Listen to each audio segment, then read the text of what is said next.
Welcome to the world of sci-fi stories, and don't forget to like, subscribe, and share the channel.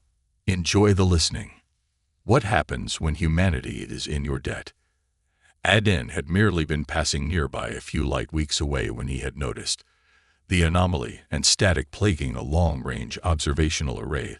The static had been at first bothersome, but then, curiously, he noticed it was repeating. And having nothing better to do, while his ship harvested and refined the fuel needed from the atmosphere of a gas giant for the next leg of his cargo contract, he began tinkering with the observational array. To his surprise and isolation of the feed static into a separate display resulted in a startling image. Humanoids clearly in distress and on some sort of craft that appeared to have smoke and spark spraying from spring intermittently from the corridors behind the figures. There was an audio signal as well, but one that Ison did not understand, but the look of distress was all too familiar. After doing some calculations, he saw that he had enough fuel refined so far to jump to the signal's location of origin and then back to refine more fuel. It was a delay for his contract, but he felt that it was worth it to save lives from cruel and unfeeling deaths in the void of space. Engaging his skip drive, the alien craft rocketed across the distance in less than a day, and upon emerging from the skip jump, he could see the ship, perhaps half the size of his own, floating nearly derelict. There were still signs of life aboard, lights dotted all across that ship, but as he got closer he was shocked to see that the lights were each no larger than a scale upon his hand. When he saw movement in front of them, he realized they were not simply surface lights, but in fact illuminated windows. That shock was confirmed upon docking to what appeared to be the largest entry port on the ship. Ison saw it was actually what looked to be a cargo bay, filled with thousands of these tiny bipedal aliens observing him with visible trepidation as he stooped and carefully entered, still hunched over to avoid hitting his head on the gantries and cranes above. But then there was a sound that rang out from the aliens, ones that he would in time find called themselves humans, and while the sound at first caused him to worry that he had caused further alarm, he realized that it was accompanied humans eagerly running up to touch him and embrace him with their tiny stubby arms. It was cheering. The transfer off of their ship had been surprisingly swift. There were some tens of thousands of humans, but altogether their mass was only perhaps twice that of Ison's own. On top of that, they brought many of their own food and storage reserves, although even Ison could tell that what they had would be insufficient for more than another month or so. The abysmal condition of the ship they were abandoning was primarily due to external damage, the hull pockmarked with debris that looked to be from a micrometeoroid storm.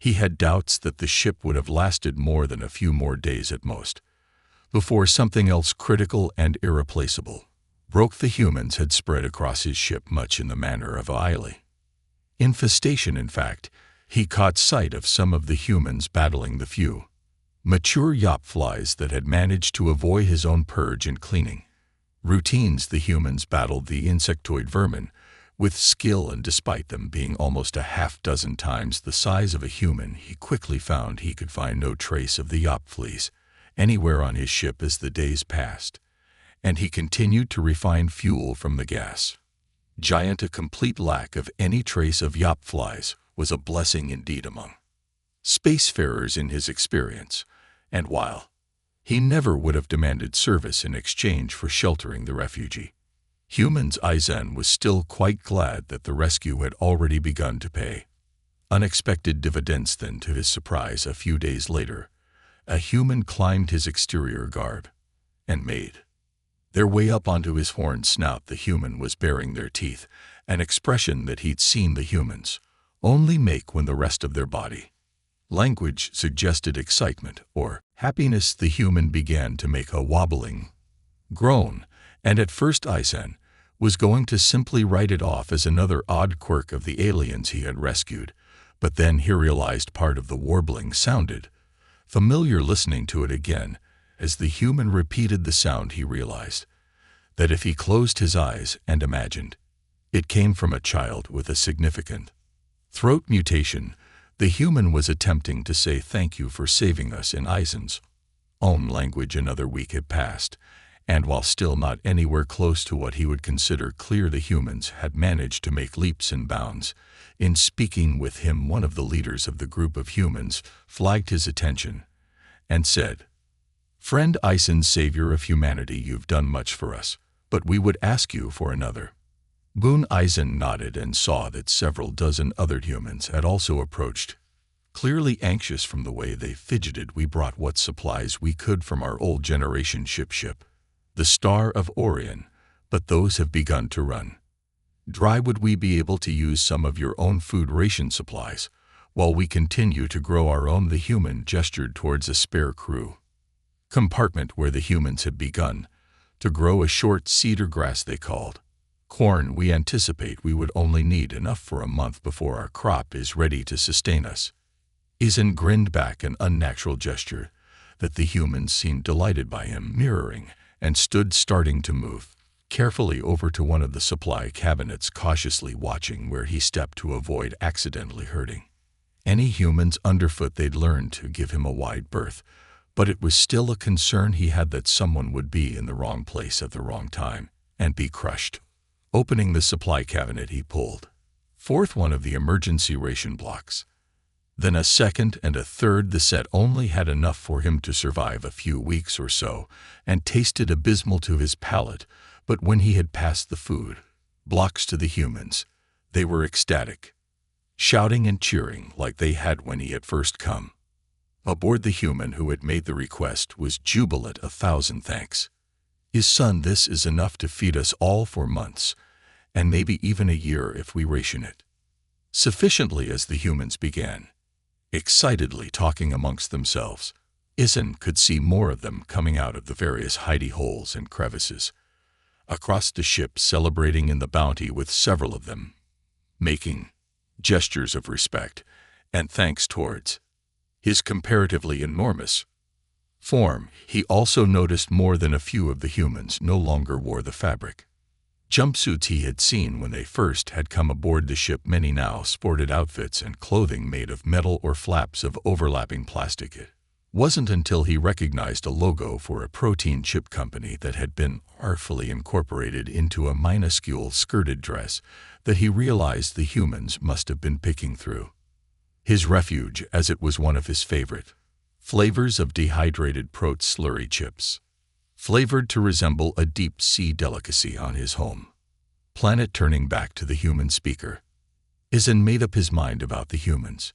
He stepped over to the trash bunker set into one of the walls. Most of the bunkers were fed by an internal conveyor belt system to the incinerator, where the hydrocarbon-based plastics and organics were burned, mostly to conserve spaces the fusion core of the ship required.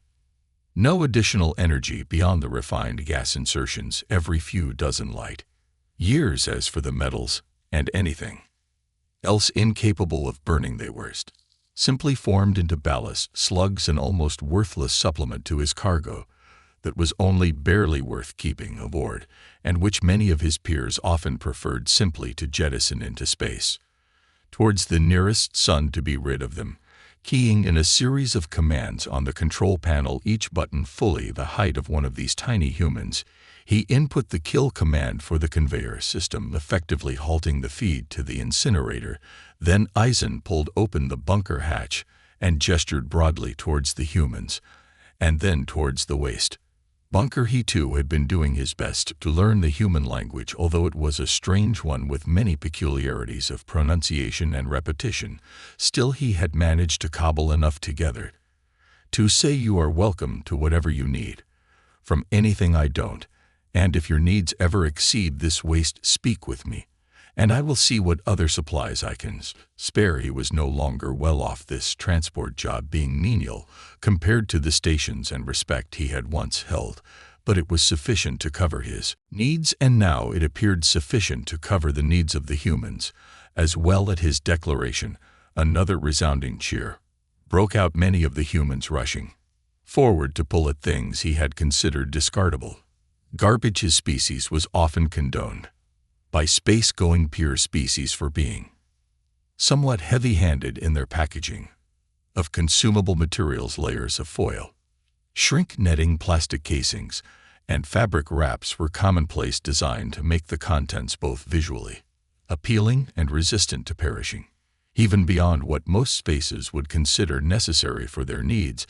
But now the humans were pulling out packaging, wrestling with sheets of thickened foil, and taking small knives, made from what appeared to be shards and offcuts of metal, to begin sewing at and cutting the fabric's watches into necessary shapes and forms. The turning of the planets came and went, and Eisen became slightly older, but in his mind not much wiser. Generations of the humans had come and gone, and he was surprised to still see glimpses of refuge that appeared to have been passed through parent to child and through families as some manner of heirlooms. The things they were keeping in was still flimsy trash in his mind.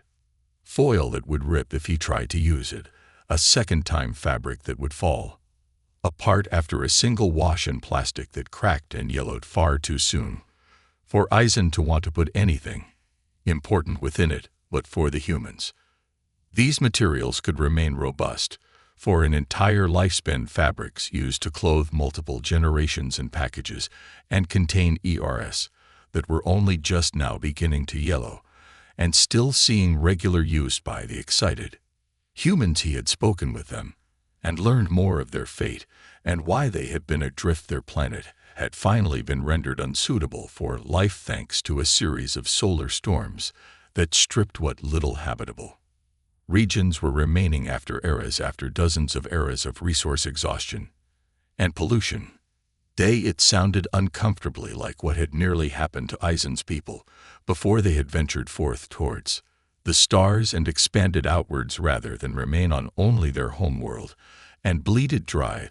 They said that their generation ship had been one of the last to leave, but the micrometeoroid storm had led them to believe that they were doomed to die without ever establishing a new homeworld. While none blamed him, Eisen still felt a surge of guilt when they spoke of the lives that had been lost as they waited for some aid, any aid, to come to their distress call. They reassured Eisen that they knew he had traveled as fast as his ship was capable of, but he was still frustrated by how slow the trip to the rescue point had been. Not for the first time, he mused, if his old ship could have made the trip faster. But when he saw the confused looks of the humans nearby, he realized he'd said it out loud. What ship do you refer to? They asked in response. Eisen stood carefully and gestured for them to follow him as he made his way down to the cargo bay. The bay was mostly filled with hyperdrive parts for their current shipment, superconducting coils, and emitter amplifiers for the most part, but tucked into a back corner of the bay was a separate section, the bulkheads locked. At all times the humans had rarely been down to the cargo bay, respecting E's cargo and not wanting to disturb it in a way that could impact an eventual delivery. As a result, few had been down here before, and fewer still had even known about this separate section. As the Titanic alien unlocked and opened it, the humans could see that within was a ship of beautiful and elegant design. Swooping curves marked a sharp difference from the blocky and angular structure of the cargo trawler they were riding. But this craft was also much smaller, looking to hold only 2 or 3 passengers, and likely no additional space for cargo. It had been damaged at some point, carbon scarring and missing plate sections across much of the front and left wing. As the human looked over the vessel with Eisen's reluctant blessing, they saw the center was a space for a hyperdrive engine core, one large enough to rival that of their cargo vessel while being magnitude smaller in size. What manner of ship was this? Friendly son, the large alien ran his hand across the pointed bow of the ship. It was a Royal Interceptor of Lies, once upon time, but that was a lifetime ago. He looked across sadly to the far wall. Hanging there were a set of motos, a chipped helmet with a brilliant glass-like frill still vibrantly intact, an extendable staff with a gently curved blade at the end, one that came to a razor-sharp monomolecular edge notwithstanding the occasional chip on the edge of the weapon. And finally, next all those was a banner of the House of Lees, depicting an 8-legged scarab, antelope dancing upon a green and black striped field. A lifetime ago, those had been his helm and weapon, and the banner of the last royal house he had a chance to serve under. As he stepped back toward the door, Eisen worried if he should close and relock this section of the ship, a part of him wondering if the humans might threaten to break down his battle-worn treasures as more raw material and goods for their own needs. But then the thought was gone, replaced by a certainty that he had seen the humans act honorably and with care and consideration for his requests of their presence.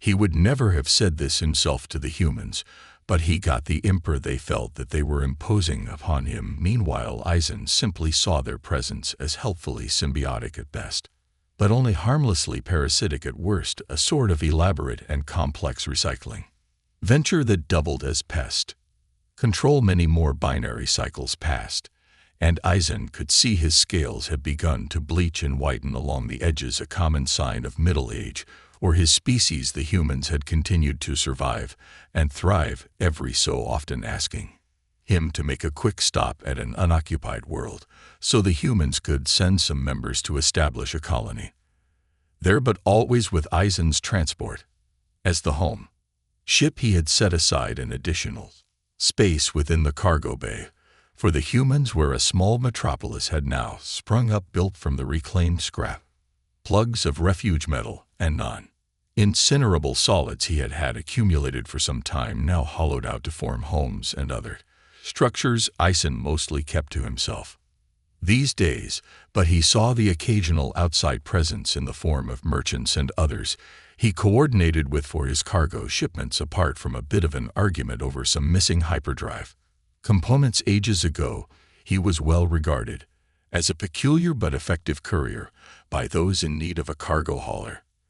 Then the news had broken, at first a few whispered rumors here and there, eventually trickling to make their way to Eisen's ship, but he refused to pay them.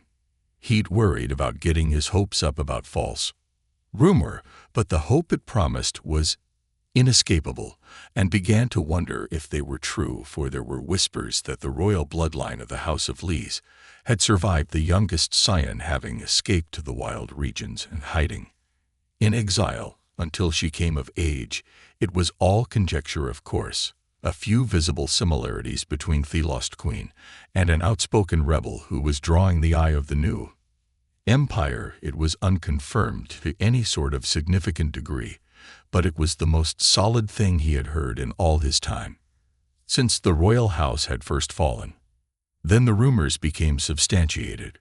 Reports from the new leaders that postured themselves as rightful rulers of the empire, but held control only through the power of their coup. So long ago, these usurpers had begun paying bounties for knowledge and information about the whereabouts of the lost queen, and soon requests became demands. Eisen heard of many whom he considered friends and suspected to privately be loyalists, in their heart of hearts being beaten, arrested, and interrogated for any news. Eisen believed his isolation to be the reason he had been overlooked, but more than once the humans had helped him repaint the livery on his ship and recode the transponder IDs to evade detection by a patrol cruiser or destroyer, the humans having crafted ingenious airtight suits from discarded drink canisters and spare loops of water tubing. They held up surprisingly well to the hard vacuum as they helped with the external changes needed to avoid notice from the investigating authorities.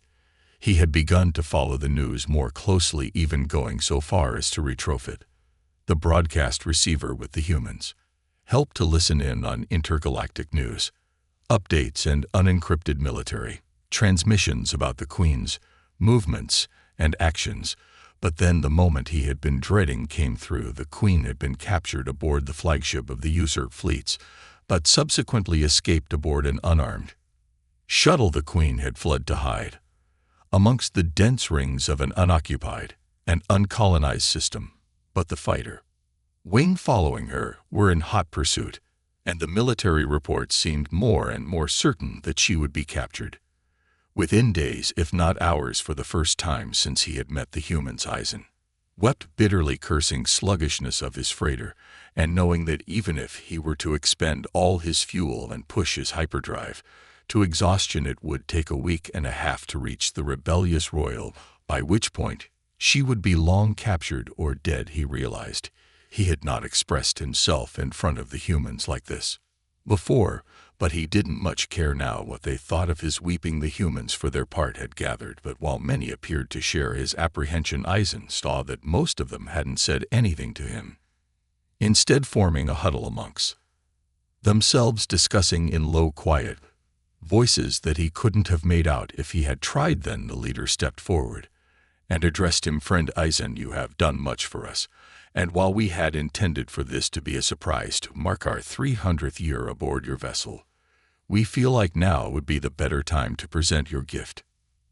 Eisen wiped with the back of a claw at the tears in his eyes. "I appreciate your consideration, little ones," he said, struggling to smile despite the sorrow he felt, "but I do not know how a gift of yours would aid me at this juncture. Just follow us, please," they said. And he saw many conspiratorial winks and smiles amongst the humans about whatever secret they had for him. He'd been giving gifts from humans before, of course, and unfortunately, nothing he had received previously would have been even remotely helpful in rescuing the Queen and regaining the honor he felt was slipping between his fingers. The humans led him down to the cargo bay, but not to their city as they had done many times before. Instead, they marched to the separate section of the hangar bay where his mementos had been stored. He realized he had not set foot in here in some time. The rumors and news of the Queen almost seeming like to set foot next to such mementos would have forced him to decide if they were or not, and if he should abandon and forget those hopes forevermore. He saw the large sheet was still across the vessel, but he also noticed at the end of it were dozens of mechanical winches. The humans had set up attached to the ends of the top. On a shouted command, the winches were engaged, and within seconds the tarp was pulled off of the Royal Interceptor he had salvaged so long ago and attempted time and again to repair with limited success. But here it was in full glory, and with even a coat of paint that almost exactly matched the original color scheme visible beneath the scratch and scuffs that had since been buffed out on the parts of the hull that had been blasted away. He could see it had been repaired, hundreds of tiny plates overlapping to form an unbroken hull. Each one was fully the size of a trio of humans with their arms spread. But to Eisen, each of these scales could have fit in the palm of his hand with room to spare. A power relay was engaged somewhere within the ship and had come to life, a sound that Ian had not heard since he had been a young recruit. It brought tears to his eyes, again this time from joy, but even as his heart leaped to his throat he steeled himself for disappointment. "I cannot say how much it means to me, but the heart of such a ship's power was in its speed, and the hyperdrive was gutted and sold long before I ever came across it in the junkyard those uns ago." The leader of the humans stepped forward, tossing her curls of dark hair over her shoulder, and she smiled. "Friend Eisen, we were well aware, in fact it was one of the first focuses of our repairs upon this ship." He was scarcely believing what he was seeing as stepping towards the rear of the ship. He could see through the cowling vents the telltale green glow of the hyperdrive coils and impellers. Furthermore, the hum of the core had been now replaced by the warbling whine of the coils as they began charging, and Eisen could tell by the pitch alone that the ship was now as fast as it had ever been, perhaps even more so as he noticed an additional pair of coils the humans had managed to cleverly stack in front by replacing one of the passenger seats. "We've left everything as close as we could figure to the original settings and conditions," said the human spokeswoman, "and while we did have to pull out the one seat to make room for the new coils, there's still room for a passenger as well as the pilot. She's fueled and the cannons are charged and ready." Eisen was now fully in shock, but after a moment that was replaced by steely instinct, his mouth closing into a set line of firm resolve. Grabbing his staff from the wall, he slotted it into its waiting receptacle alongside the pilot's seat and carefully took the helm as well, holding it reverently for a moment before placing It back upon his skull, he was pleased to note that the humans had not only preserved but also replicated the livery that had been across the ship, the eight-legged scarab. Antelope of Housele's air upon a field of green and black. Stepping into his interceptor, Eisen could feel the familiar instincts kicking in even after so much time had passed, and he wrapped his claws around the control sticks as the canopy began to slide forward to close. He turned to the humans, saying in a broken voice, "How can I ever repay you?" The speaker of the humans smiled broadly and said, "You've done more for us than we could have ever asked. This is our thanks to you, and you can honor it and us by saving your queen. Now go, and know we are all here waiting for you to return home together." With that, there was a wild cheer that went up from the humans as the canopy sealed shut. Eisen could feel a mixture of pride, gratefulness, and other emotions he couldn't name welling up and fluttering in his chest as he saluted the humans fiercely and then engaged the throttle. He was jolted back into his seat by the acceleration, leaping out of the cargo bay and into the darkness of space, quickly engaging the navigational computer and spooling up the hyperdrive. He could feel exhilaration pulsing in his veins as he activated the drive, blinking forward at a pace that his cargo transport could never dream of. He could feel his eyes as welling up again with appreciation and joy as the lines of starred strip passed before he shook his head and steadied himself as he came out of the hyper's speed skip jump. He could already see the shuttle juking between the asteroids and ice shards, floating through space, pursued by a fighter wing that were darting and trying to shoot down the Royal with a bellowing howl. The engage the engines, warming up the cannons to full capacity as he opened a wide transmission channel. "Attention, all you seerers and dogs of traitors. This is Sir Ian of Housele's, and I am here to defend my queen."